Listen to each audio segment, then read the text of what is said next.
வணக்கம் குரு ஜோதிடம் சேனல் நேர்களே, நான் உங்கள் அன்பான சயின்டிபிக் வேதிக் அஸ்ட்ராலஜர் அஸ்ட்ரோரஞ்சி பேசுகிறேன். நல்லது நினைப்போம், நல்லதே நடக்கும். இந்த வீடியோல நம்ம என்ன பார்க்க போறோம்னா, கன்னி ராசிக்காரர்களுக்கு 2025 டிசம்பர் மாதம் எத்தகைய ஒரு மாதமாக, பலாபலன்கள் நிறைந்த ஒரு மாதமாக இருக்க போகிறதுங்கிறது சயின்டிபிக் வேதிக் அஸ்ட்ராலஜி முறையில அறிவியல் சார்ந்த ஜோதிட கருத்து. எந்த விதத்திலும் மூட நம்பிக்கைகள், பரிகாரங்கள் மிகைப்படுத்தாமல் உள்ளது உள்ளவாறு பார்க்க போறோம். அதுல பாருங்க, கன்னி ராசிக்காரர்களுக்கு 7ஆம் இடத்துல சனி, குரு 10ஆம் இடத்துல, ராகு 6ஆம் இடத்துல, கேது 12ஆம் இடத்துல இருந்தார். இப்போ டிசம்பர் மாதம் பிறக்கும் பொழுது பாத்தீங்கன்னா, குரு அதிவக்ரமாக 11ஆம் இடத்துல முதல் 2 வாரம் 11ஆம் இடத்துல அதிவக்ரமாக இருந்து சூரியன், செவ்வாய், சுக்கிரன் 3ஆம் இடத்துல பார்க்கிறார். இது ஒரு நல்ல ஒரு அமைப்பு. ஏன்னா 7ஆம் இடம் என்று சொல்லப்படுகிற திருமணஸ்தானம், பங்குதாரர் ஸ்தானம், நண்பர்கள் ஸ்தானத்தை குரு பார்த்து அந்த சனி அந்த பிரச்சனையை கொடுத்துட்டு இருந்த கருத்து வேறுபாடுகிற பிரச்சனை, மைண்ட் டென்ஷன், ஸ்ட்ரெஸ், ஒரு இணைபெரியாத ஒரு ஒரி, இது எல்லாத்தையுமே குறைக்கக்கூடிய அமைப்பு கடந்த அக்டோபர் மாதத்திலிருந்து கொஞ்சம் படிப்படியாக அந்த குருவின் பார்வை பெறுவது டிசம்பர் முதல் 2 வாரமும் இருக்கிறது. ஸோ அது ஒரு அற்புதமான ஒரு அமைப்பு. ஸோ அதனால பாத்தீங்கன்னா, உங்களுக்கு இந்த நேரத்துல கொஞ்சம் இல்லறத்துல சில கருத்து வேறுபாடுகள்னால இருக்கக்கூடிய ஹஸ்பண்ட் ஒய்ஃபா இருக்கட்டும், மாமனார் மருமகனாக இருக்கட்டும், மாமியார் மருமகளாக இருக்கட்டும், இவங்களுக்குள்ள எல்லாம் கொஞ்சம் பேட்சப் பண்ணிக்கக்கூடிய, கொஞ்சம் பரஸ்பர அன்பும் அக்கறையும் கொஞ்சம் கிடைக்கக்கூடிய ஒரு அமைப்பு கொஞ்சம் இருக்கு.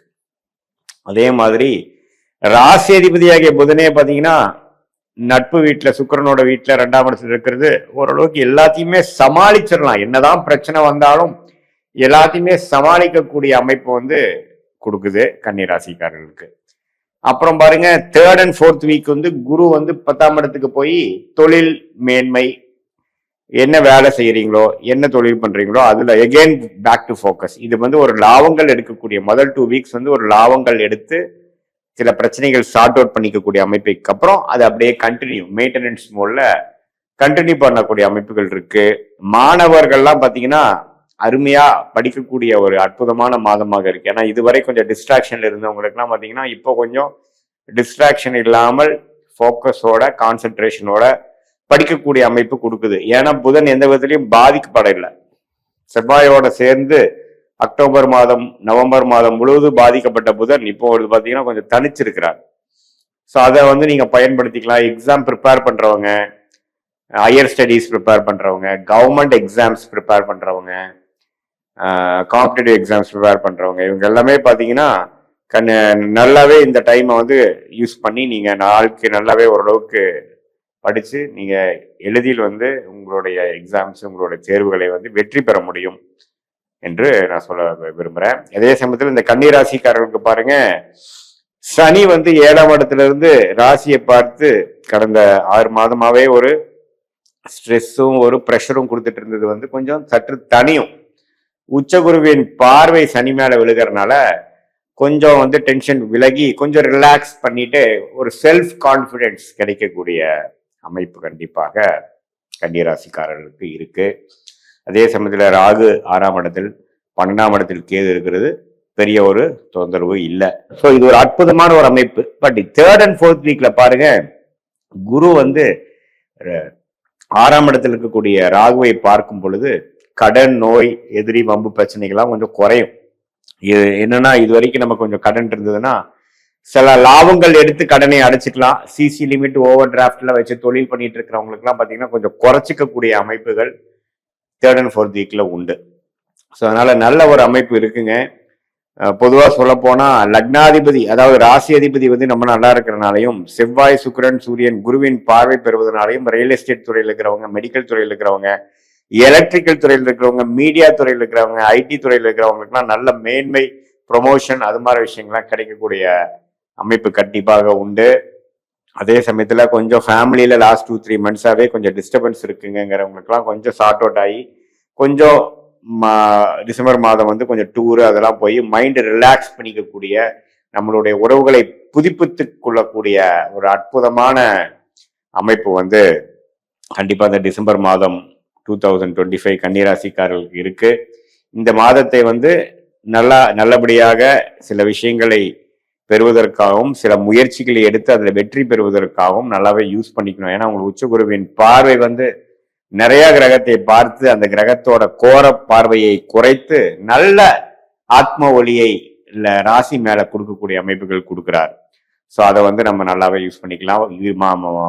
ஆண்டின் கடைசி மாதமாக இருந்தாலும் நல்ல ஒரு அமைப்போட கன்னிராசிக்காரங்க இந்த வருடத்தை முடிக்கக்கூடிய ஒரு அமைப்பு இந்த மாதம் கொடுக்கிறதுங்க.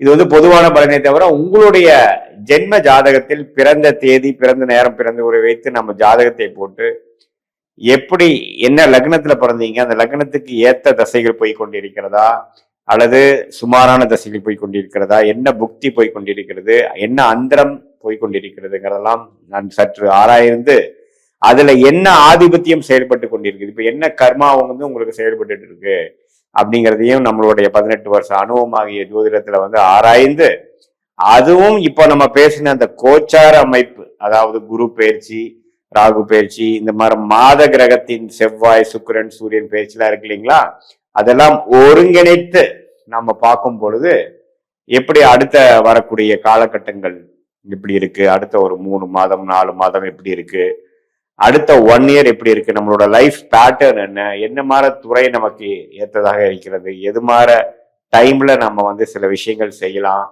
எது மாதிரி டைம்ல வந்து நம்ம ரிஸ்க் எடுக்காம இருக்கணும், எப்போ வந்து வெளிநாடு செல்லக்கூடிய வாய்ப்புகள், எப்போ வந்து வேலை மாறக்கூடிய வாய்ப்புகள், எப்போ வந்து தொழில் அபிவிருத்தி செய்யக்கூடிய வாய்ப்புகள், எப்போ வந்து கடனை அடைக்க முடியக்கூடிய ஒரு வாய்ப்புகள், இதெல்லாம் வந்து எப்படி வருது, திருமண தடைகள் கொடுத்து கொண்டிருந்தவங்களுக்கு திருமண விஷயங்கள் எப்போ வரும், புத்திர பேரும் உச்சகுருவின் பார்வை 5ஆம் இடத்துல விழுகும் பொழுது நிறைய பேருக்கு பார்த்தீங்கன்னா குழந்தைகள் இதுவரை பெறாமல் நம்ம 2-3 வருஷமா காத்துட்டு இருந்தவங்களுக்கு குழந்தை பேரு கிடைக்கக்கூடிய ஒரு அற்புதமான ஒரு அமைப்பு. அது இல்லாம நம்ம ஜாதகத்துல எப்படி இருக்குங்கிறது எல்லாமே நாம சரியா பார்த்து துல்லியமான சயின்டிபிக் வேதிக் அஸ்ட்ராலஜி முறையில நம்ம வந்து அனாலிசிஸ் பண்ணும் பொழுது நம்மளுக்கு எப்ப நம்ம இது மாதிரி வாழ்க்கை திட்டங்கள் நம்ம செய்யலாம், எப்ப செய்யக்கூடாதுங்கிறதெல்லாம் நல்லபடியாக முடிவு செய்து திட்டமிட்டு வீணான